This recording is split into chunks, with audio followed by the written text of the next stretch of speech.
We are live.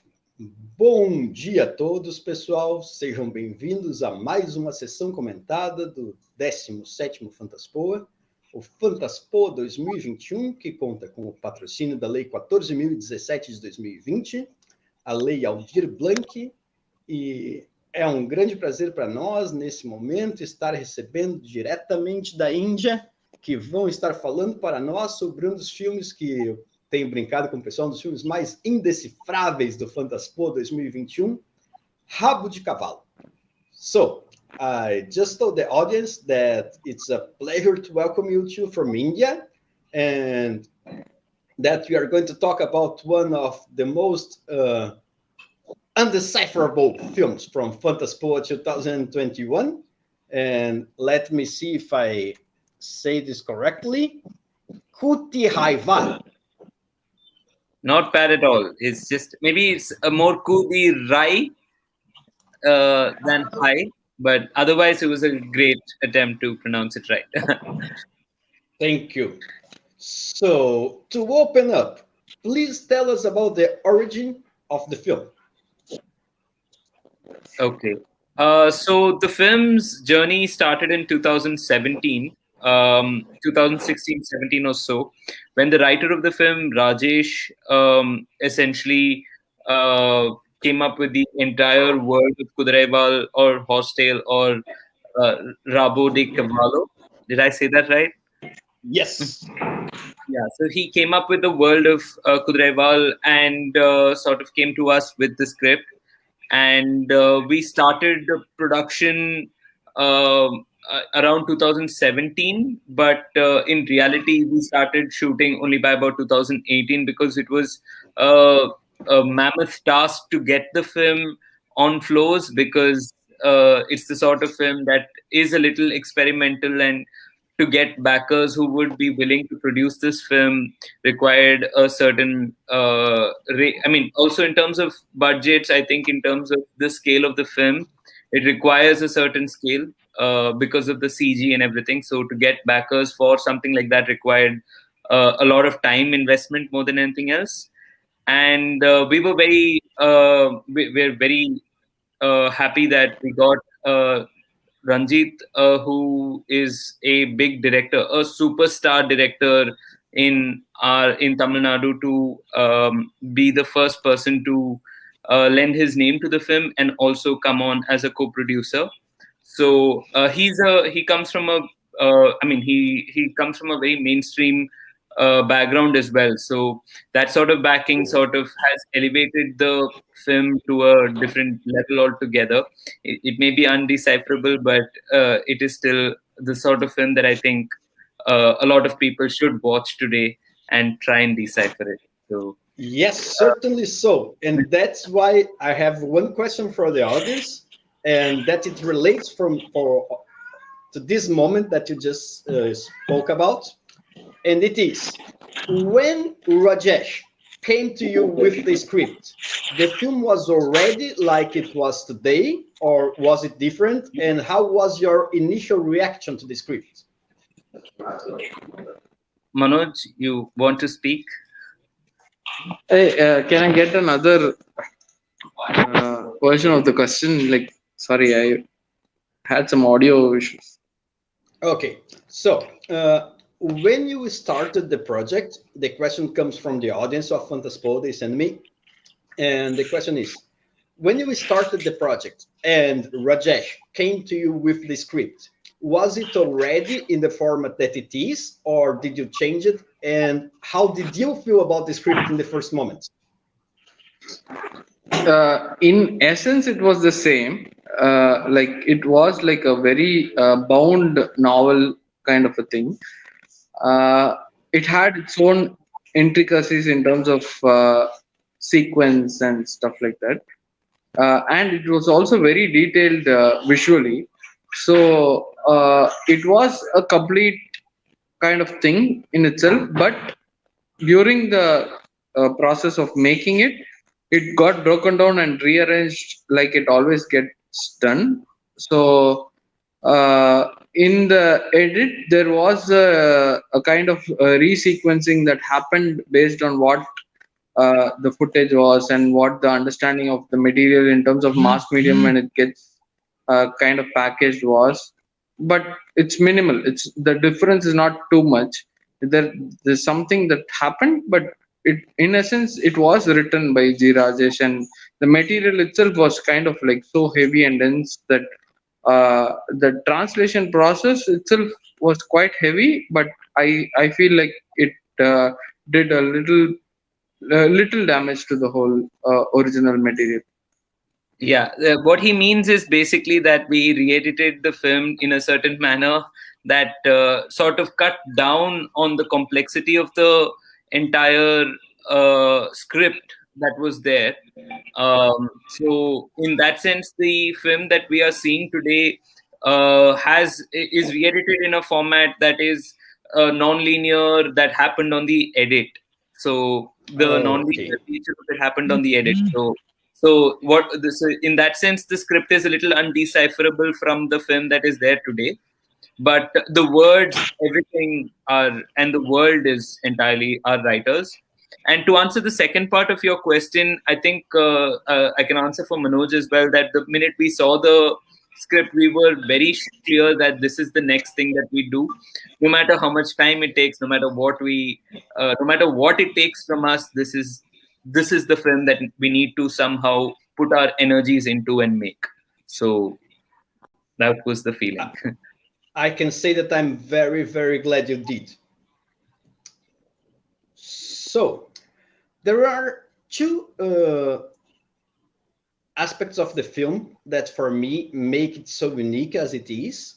And those are both the colors, and there are many colors that we can relate to India, but the visual that you bring at the same time that we are seeing something that is, it has this complexity, but we are seeing something that in some moments is so beautiful to look at.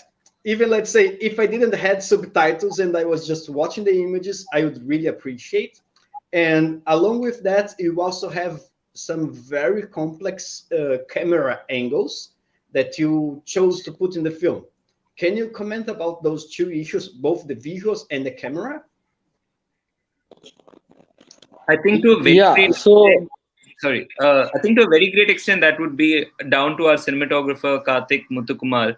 He is a genius behind the camera and someone who was with us right from the pre-production stage of things. So it was really a team effort, not just Karthik alone, but also the rest of the team. We operated in a manner that was very democratic on set, such that everyone's voice is heard and everyone tries to contribute to the final image. So the pre-production phase of things had about 10 to 15 of us, all of us doing short division. It wasn't just one short division for the entire film. It was 10 different short divisions for the entire film that were done during the pre-production phase. So that contributed to the chaos, contributed to the complexity of the visual, of course. And over time, that sort of became the form of the film with the colors. I mean, for the most part, I think we were trying to what is the word? Disharmony palette, Manoj? Like that's what we were calling it. We were very, very aware of the fact that we were working in an anti-aesthetic direction throughout.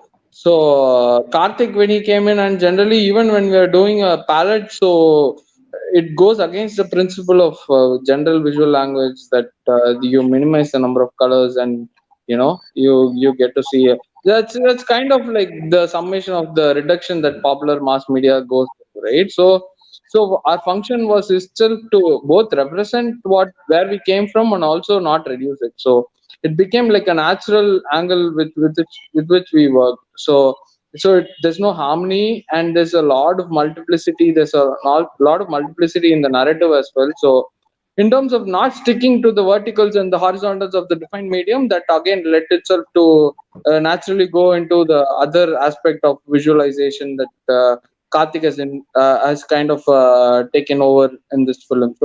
So in the end, it's about how we are able to see the film and see the world, which is the bigger metaphor here, and understand the complexities.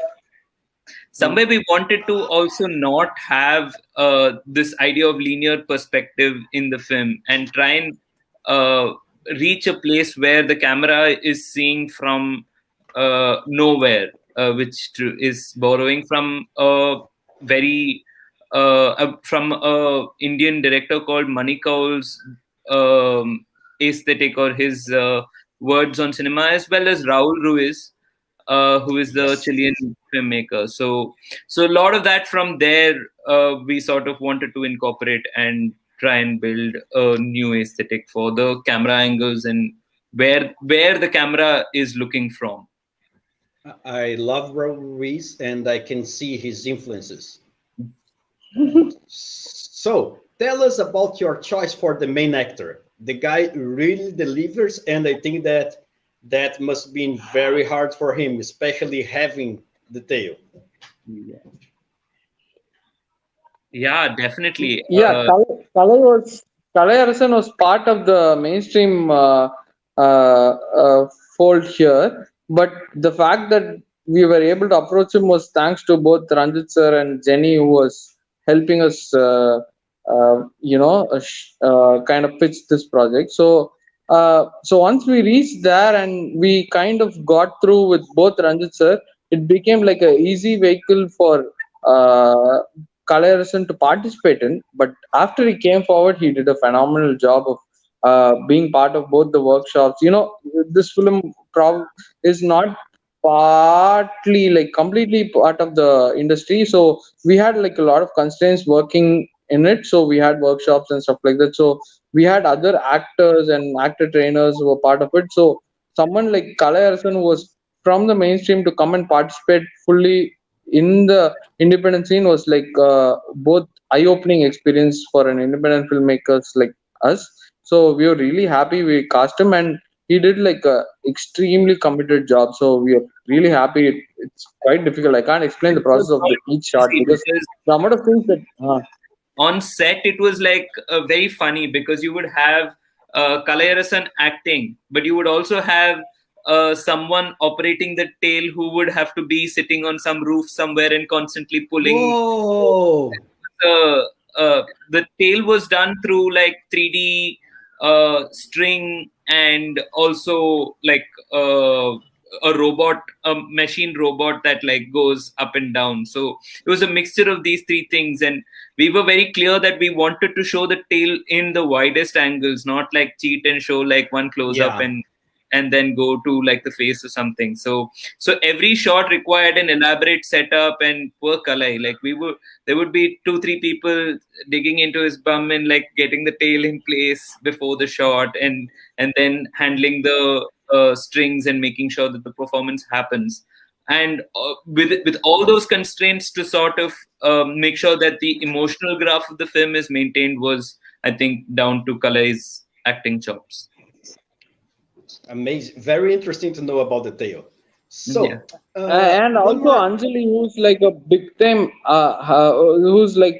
who works with a lot of independent films, but also mainstream films. So Anjali is from somewhere else, but she chose to work with us, and it was a huge help in terms of distribution inside India. And she's an artist that so versatile, and it was like wonderful to work with her in this film. That what she brought with it, and we had the opportunity to work through, because both of us worked in theater here. We had the opportunity to do that connection and extend it towards film, and we worked with a lot of theater professionals and people who worked who are in that threshold of between theater and film. So we were lucky to work with a lot of good actors that way.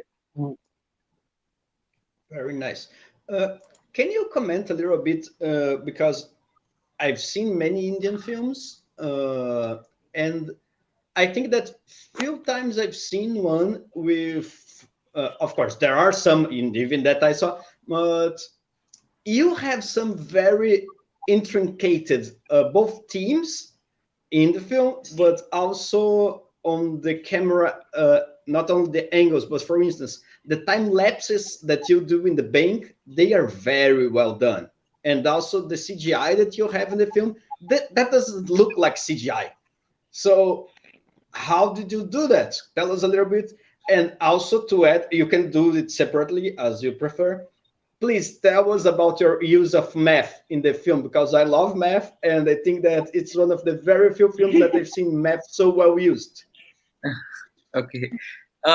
Okay. To answer the first part of your question, I think, I mean, there are honestly like a lot of opinions on Indian cinema as a whole. But within Indian cinema, there's also regional cinema and Hindi cinema. And I'm sure it's not something new to someone from Brazil. Like, you guys are also such a big country. I'm sure each region has a separate culture, and everyone who just thinks of Brazil as being Sao Paulo or Rio de Janeiro is probably like, and you're probably thinking, guys, you should like look at the other parts of the country as well. So it's a similar situation here. I think more than Indian films, I think there are like separate Tamil films. I think a film Tamil film did screen last year at Fantaspoa as well. I think Vijay Jaipal's film. So Yes. I mean, so you do have some. You have seen some Tamil films as well, but recently Malayalam films are also like, every film that comes out from there is lovely and great to see. But with regards to the VFX in the film, the CGI and how we wanted it to look, it was a lot of blood, sweat, and tears. To be very honest, it was nothing more than that, because the entire process from shooting in 2018 till we got the film ready in 2020, just before the lockdown really, was entirely because of the CGI. We didn't have budget, so we couldn't go to your big Hollywood studios, but we didn't want to compromise and do it at some cheap studio either. So it was just a case of waiting for when the studio is is in a more relaxed time, and then we would jump in and try and get them to get our shots done. So it was an elaborate process where we gave the roto artist, time instead of enough money. But yeah, that's the reality of it. And math is a favorite of mine as well. I really like math, and there are like a lot of things about math that are good, but also in terms of how math or science impacts rationality and how rationality affects our mind, was really the philosophical question that we were trying to answer through Kudreval. But we didn't want to approach it like a flat earther. Like, we didn't want to approach it like, oh, all science is hogwash, all science is bullshit. We didn't want to go that way. It was more important for us to understand where the writer was coming from on mathematics and rationality, and try and reduce that to a single, not just a single scene, but in that scene, try and reduce the idea of math rather than math itself to a concept. So that was what it was. But to we had a lot of fun while creating that set. Perhaps if you watch it a little bit more carefully, you'll find a lot of equations on the walls that sort of pertain to a lot of interesting things, but not. I have 3 more questions from the audience, or four more questions from the audience. One is, okay, I did not understand Babu's death. Can you explain it to me? Did not understand what? Babu's death. Yeah. Okay. So Babu's death is supposed to have happened before the film starts. So it's chronologically not part of the film. It's part of the narrative that later comes forth. So the film starts after the death. So that is the key there, I think. I think if that key is just revealed, I think you'll understand what's happening through the rest. So in essence, you're watching kind of the film of a murder. Yeah. No, do you want to add something? Okay. Yeah, I mean, I'm just adding something. Spoiler alert for anyone who hasn't watched the film. But Babu, I mean, I don't know if many audiences are, I mean, how many audiences are catching on it. And I would really like to know, honestly, whether how much of it is conveyed. but essentially many of the characters in the film have double roles. So the Okay. math sir actually is the grandfather in the village. The Babu who plays Babu in the city is Neeli's father in the village. Babu's wife is Neeli's mother in the village, and the ठीक है who, लगा। the guy who's scratching his armpits in the tea shop, he is Ramu's father, as in Freud or Saravanan or Ramu's father in the village. So when audiences notice that, then then you probably don't ask why why did Babu die, because I think the answer is then, who is Babu really? If he is actually Neeli's father, then if Neeli's father, if Saravanan killed Neeli's father, then what is this entire film about, and which is the dream and which is the Which is the reality? real? Yeah, so it's a film that I mean, the question is a very valid one, really, because that question is what knots or rather knots everything together into a single narrative. Okay, so one more that is a composite of two questions, but they came together for this viewer. Is the horse really a sex symbol? And is the horse seen as a female entity in India? No, I think like all over the world, I think the horse might be a ambivalent symbol. Like you can't really put something on it except that it's a sexual symbol in nature because it's so perfect in form in terms of beings in the world. I mean, generally as an artist, you understand that. Hello? Yeah, So yeah. I don't have like a sexual, a female male connotation to it, but they definitely do have like this aspirational sexual quality to it, It's also here or there. power to a very great extent, like horsepower and conquest and war. Those are also very close symbols for the horse in Indian mythology, as well as also as I mean, there's a ritual of horse sacrifice Mhm. in one version of Indian mythology. So I mean, how Okay. this relates to the And film the is other a question I have from the audience is this. Okay.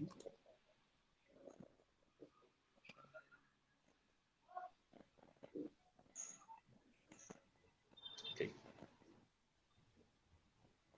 Okay.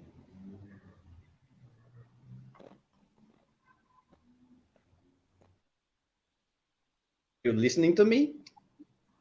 yeah, but we can't hear the question. Okay. Okay. It broke down a little, but now it's good. Okay. Uh, so that's one question from the critic that wrote that newspaper I sent you. And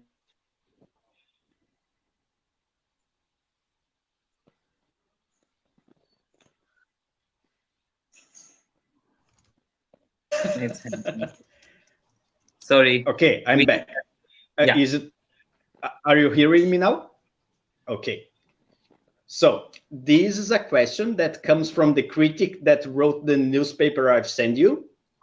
And I'm glad to inform you when I will send you the cutout later. It went to a full page, very big page in the journal today Nice. Wow. with the film's photo. So the question is, the little ball seems to have a very important, seems to be very important in the story. But I confess to you that I didn't manage to grasp it. Is there something about it, or is it just a scenic element? The lyrical, The ball. Yes, the the ball. ball. Uh, The ball, as far as did I you understand the question? Yeah. No, if you're referencing to the ball, right? Yes, Yeah, the question is there a meaning for the ball, or is it just a scenic element for the film? Not just a scenic element, I think. I mean, as far as one of the people who participated in making it, I feel like the ball is kind of a direct metaphor for the kind of machinery that runs inside our brain in terms of uh, running our thoughts and constantly being obsessed with a train of thought. So in terms of what it presents is a train of thought that could be a kind of consolation in the world where everything is chaos. So when you hold on to a train of thought, it actually means a lot to you. So for me, that train of thought could be like vastly useful, vastly uh, robust. So for me, the ball itself is like a robust coping mechanism. Yeah. Okay, very interesting. We are all ball obsessed, huh? Like all of us on the film, all of us love to play with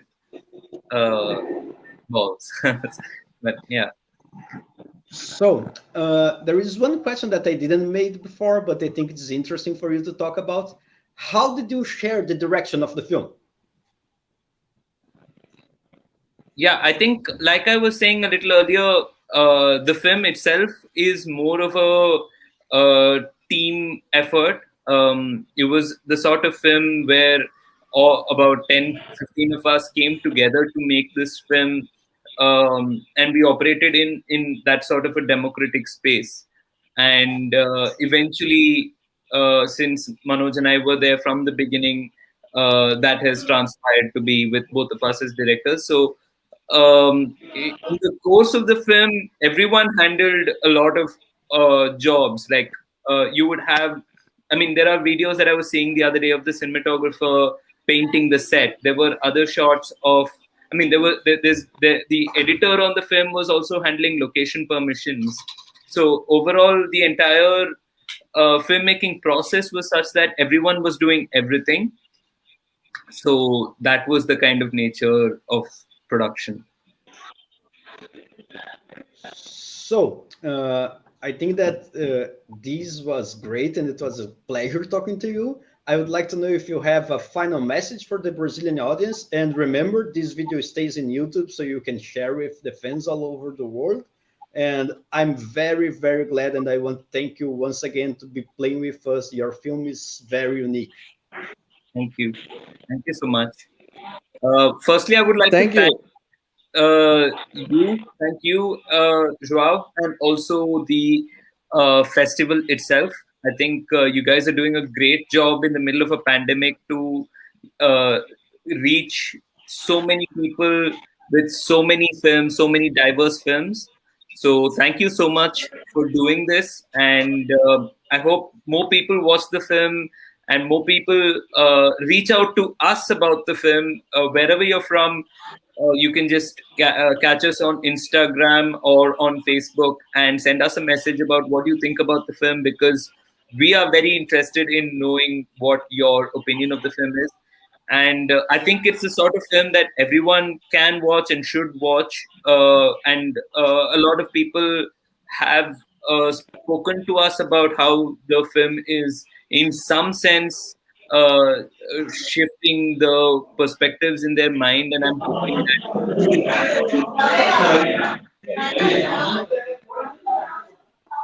Manoj, do you have any final words? Or No, I wanted to thank you so much because it's been a pleasure, and I wanted to thank the critic who wrote that article also, because it's lifted our spirits. So thank you so much. Seriously, thank you so much. Because that article yesterday, when we read it, it was so nice to see someone who is not from our culture, in that sense, break those cultural barriers and really get at the essence of what the film is. So thank you so much. I'm really glad we are doing this conversation, and I think this adds up to the experience of watching the film. Thank you so much for your time and for be playing the film here, guys. Thank you. Thank you. Bye-bye. Bye. Bye bye.